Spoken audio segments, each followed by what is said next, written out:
So magandang umaga po. Ako po pala si Saire Charity Dumalio, third year nursing student po from Holy Trinity University.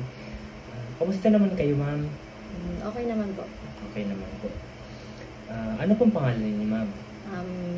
May na lang. Taga saan po kayo, ma'am? Taga Rizal. Taga Rizal po. Doon na po kayo lumaki? Doon na rin ako pinanganak. Sino pong mga kasama niyo doon? Pamilya ko po, magulang ko, mga kapatid ko. Ilan po kayo magkakapatid, ma'am? 5. Sige, ma'am po. Pwede niyo po ba banggitin yung mga pangalan po nila? Ang panganay, si Lorny. Sumunod, si Danny. Pangatlo, si Shirley. Pangapat, si John Ray. Tapos panglima ako. Bali bunso ako. Bali po kayo yung bunso. Saan po kayo nag-graduate ng elementary, ma'am? Doon din, mismo ang Rizal din. Pati po high school? Ay, high school dito na sa PNS. Sa Puerto po. College po?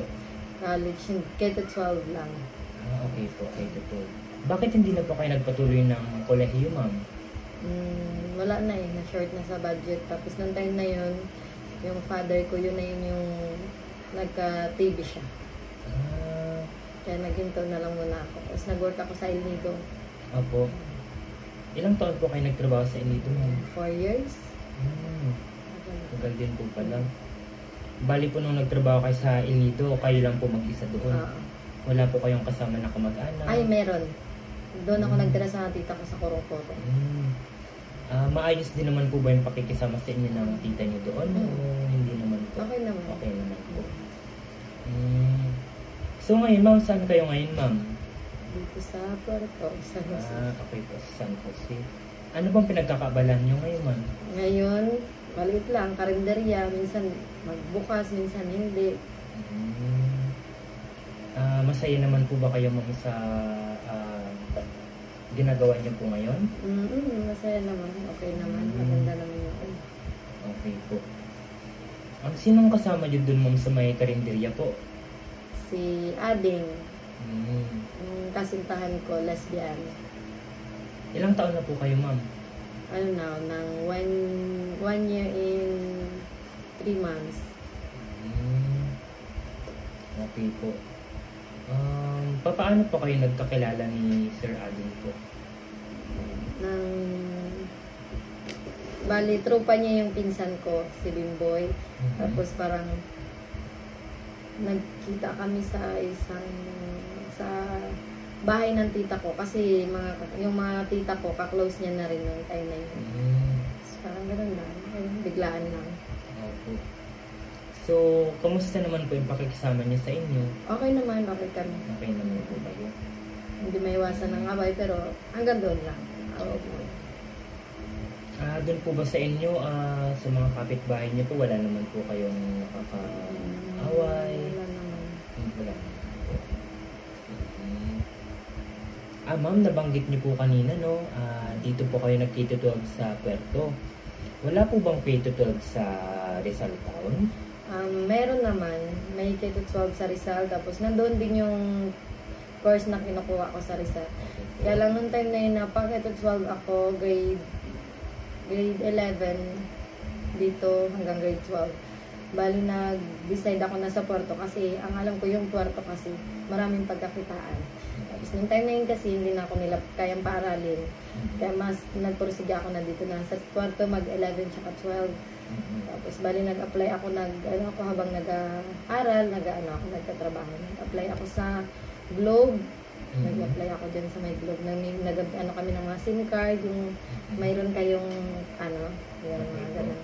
Habang nag-aaral. Tapos nagtira ako sa tita ko. Habang nag-aaral ako yung nagalinis sa buong bahay ko. Para bigyan nila ng baon. Hanggang sa nakaraos din. Ako rin yung kasi yun na rin yung pagkaroon ni Papa ng TV. Pagtapos ko ng K-12, pumunta ako ng El Nido. Tapos doon ako nagtrabaho para tuloy-tuloy yung gamutan ni Papa.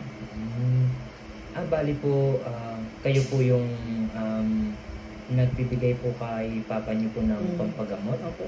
Kasi yung panganay namin, may asawa na rin, kaya lang hindi sapat yung kita nila, nagalaot kasi may time din na bagyo, walang laot.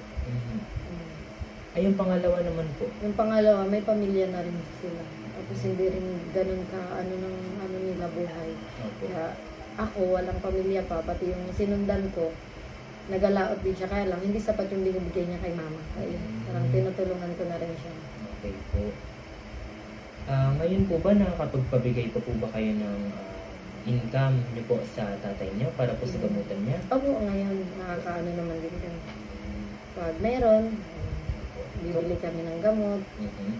Tsaka ngayon, okay na yung father ko, nakaka-recover na siya. Okay na rin. Last na nagamutan niya itong 6 months na lang. Nagamutan. Okay po. May balak pa po ba kayo na magpatuloy ng kolehiyo kung mabibigyan po ba kayo ng chance? Kung sakali, ang binabalak ko pag nag-kolehiyo na ako, siguro pag nag-grade 2 na yung alaga ko. Kasi mahirap na ipagsabay na may binabantayan.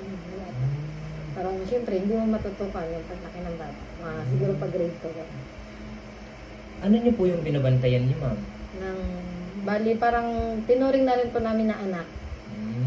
Ano siya, parang adopted siya ni Ading. Okay po. Bago naging kami ni Ading, mayroon na siyang Cairo. Okay po. Okay lang din po ba sa inyo yung ganong sitwasyon? Hindi naman po kayo nahirapan? Hindi naman. Kasi sanay naman ako sa bata kasi marami akong pamangkin. Tapos parang ngayon, mag-aana lang din. Okay na rin kami. Mabuti naman po, no? Kasi hindi naman din mahirap alagaan. Kasi nakikinig naman. Nung dati challenge, hindi mahirap. Kasi bago pa lang din. Bago pa lang ako nag-adjust, hindi pa alam kung paano ko anuhin. Na ganyan, kung paano namin palalakihin. Pero okay naman kasi marami namang nakatutok din sa bata, hindi lang kami. Mabuti naman po kung gano'n. So ngayon ma'am, kamusta naman po kayo sa sitwasyon nyo compare po sa dati na nagtatrabaho po kayo? Ngayon, may kumpara ko. Dati, maganda naman talaga kasi may pumapasok ng income. Ngayon kasi, mahirap na kasi yun na nga, may anak na, ganyan. May Cairo na, kailangan na, hindi na sapat yung minsan na pumapasok na pera kasi may mga pangangailangan yung bata, lalo na pag nag-aaral. Pero sa ngayon, kaya naman din, hindi pa na, ano naman din yung income namin na pumapasok, napapagkasya din naman namin. Hindi pa naman namin, ano na talaga, mahirap na talaga sa Opo. Okay naman po pala. basta may kinakain lang, okay na. Opo. So, yun lang po ma'am. Salamat po. Sige po, thank you Thank po. you po.